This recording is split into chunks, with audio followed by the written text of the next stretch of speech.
ಇವತ್ತು ಕಲಬುರಗಿ ಜಿಲ್ಲೆಯಲ್ಲಿ ಏನು ಎಸ್ಪಿ ಆಫೀಸ್ ಇದೆ ಅದರ ಬಗಲಗಡೆ BR ಅಂಬೇಡ್ಕರ್ ಸ್ಮಾರಕ ಸಮಿತಿ ಅಂತ ಹೇಳಿ ಆ ಒಂದು ಏನು ಕಲ್ಯಾಣ ಮಂಟಪ ಇದೆ ಅದು ಘೋಷಣೆ ಆಗಿದ್ದು ಸರ್ಕಾರ ಘೋಷಣೆ ಮಾಡಿದ್ದು ಕಲ್ಯಾಣ ಮಂಟಪ ಸಲುವಾಗಿ ಯಾರು ಬಡವರ ಮಕ್ಕಳಿದ್ದಾರೆ ಯಾರು ದೀನ ದಲಿತರಿದ್ದಾರೆ ಅಂತವರ ಮದುವೆಗೆ ಕಲ್ಯಾಣ ಮಂಟಪಕ್ಕೆ ರೊಕ್ಕ ಕಟ್ಟಕ್ಕಾಗಲ್ಲ ಅಂತ ಹೇಳಿ ಆ ಒಂದು ಸ್ಮಾರಕ ಸಮಿತಿ ಮಾಡಿದ್ದು ಅದನ್ನು ತಾವು ಏನಪ್ಪ ಅಂತಂದ್ರೆ ದುರುಪಯೋಗ ಮಾಡಿ ಇವತ್ತು ತಮ್ಮ ಕರ್ನಾಟಕ ಪೀಪಲ್ಸ್ ಎಜುಕೇಷನ್ ಸೊಸೈಟಿ ಆಫೀಸನ್ನು ಮಾಡಿ ತಾವು ದುರುಪಯೋಗ ಮಾಡ್ತಾ ಇದ್ದೀರಿ.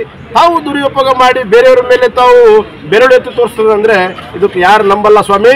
ಫಸ್ಟ್ ನೀವು ನಿಮ್ಮ ವಿಚಾರಗಳನ್ನು ತಿದ್ದುಪಡಿ ಮಾಡಿಕೊಳ್ಳ್ರಿ, ನಿಮ್ಮ ಹಗರಣಗಳನ್ನು ತಿದ್ದುಪಡಿ ಮಾಡಿಕೊಳ್ಳ್ರಿ, ನಂತರ ನೀವು ಸ್ವಚ್ಛತೆ ಆದಮೇಲೆ ಬೇರೆಯವರಿಗೆ ಸ್ವಚ್ಛತೆಯನ್ನು ಕಳಿಸ್ರಿ ಅಂತೇಳಿ ನಾನು ಈ ಮೀಡಿಯಾ ಮುಖಾಂತರ ಹೇಳಕ್ಕೆ ಇಷ್ಟಪಡ್ತೀನಿ. ಅದೇ ಮುಖಾಂತರ ಪಾಲಿ ಮತ್ತು ಸಂಸ್ಕೃತಿ ಇನ್ಸ್ಟಿಟ್ಯೂಟ್ನ ತರದು ಎಷ್ಟು ವರ್ಷ ಆಯಿತು? 15 ವರ್ಷ ಆಯಿತು.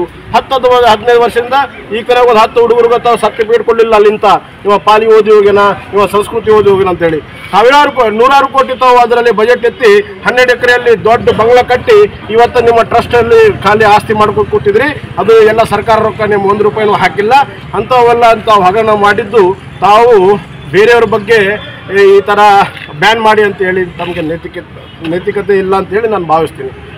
ಅದೇ ನಂತರ ನಿನ್ನೆ ಯಾರೋ ತಮಗೆ ಫೋನ್ ಹಚ್ಚಿ ಅವಾಚ್ಯ ಶಬ್ದಗಳಿಂದ ಬೈದರು.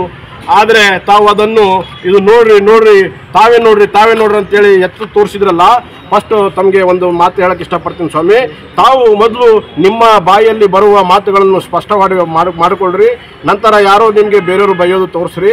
ಯಾಕಂದರೆ ನಿಮ್ಮದೇ ಬಾಯಿ ಬೊಂಬೈ ಆಗಿದ್ಬಿಟ್ರೆ ಬೇರೆಯವರು ಏನು ಅದ್ರ ಬಗ್ಗೆ ತಾವು ಹೇಳೋದು ಅವಶ್ಯಕತೆ ಇರಲ್ಲ. ಯಾಕಂದರೆ ತಾವು ವಾಡಿ ಮುನ್ಸಿಪಾಲ್ಟಿಯಲ್ಲಿ ಏನು ಹೇಳಿದ್ದು, ವಾಡಿ ಮುನ್ಸಿಪಾಲ್ಟಿ ಒಂದು ಪ್ರೋಗ್ರಾಮಲ್ಲಿ 2022ರಲ್ಲಿ ತಾವು ಹೇಳಿದ್ದು, ನಾನು ಮನಸ್ಸು ಮಾಡಿದರೆ ಒಬ್ಬ BJP ಕಾರ್ಯಕರ್ತರನ್ನು ತಿರುಗಾಡಕ್ಕೆ ಬಿಡಲ್ಲ, ಓಡಾಡಕ್ಕೆ ಬಿಡಲ್ಲ.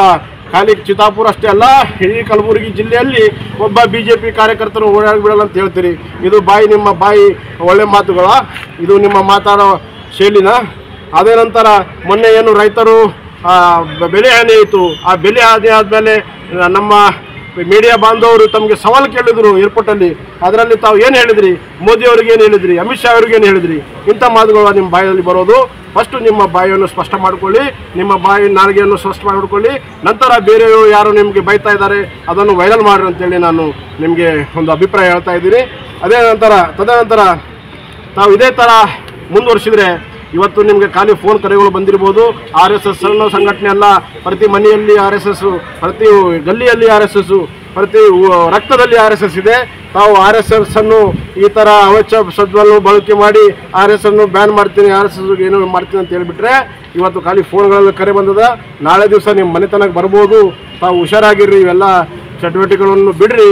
ಆದಷ್ಟು ಬೇಗ ತಾವು RSS ಅನ್ನು ಕ್ಷಮೆ ಕೇಳಿ, ಇದು ಸಮಯ ಚಾಯಿಸಿ ಆಗ್ಯದ ಹೋಗ್ಯದ ಅಂತೇಳಿ ನಮಗೆ RSS ದವ್ರನ್ನು ಕ್ಷಮೆ ಮಾಡ್ತಾರೆ ಅಂತೇಳಿ ನಾನು ಭಾವಿಸ್ತೀನಿ.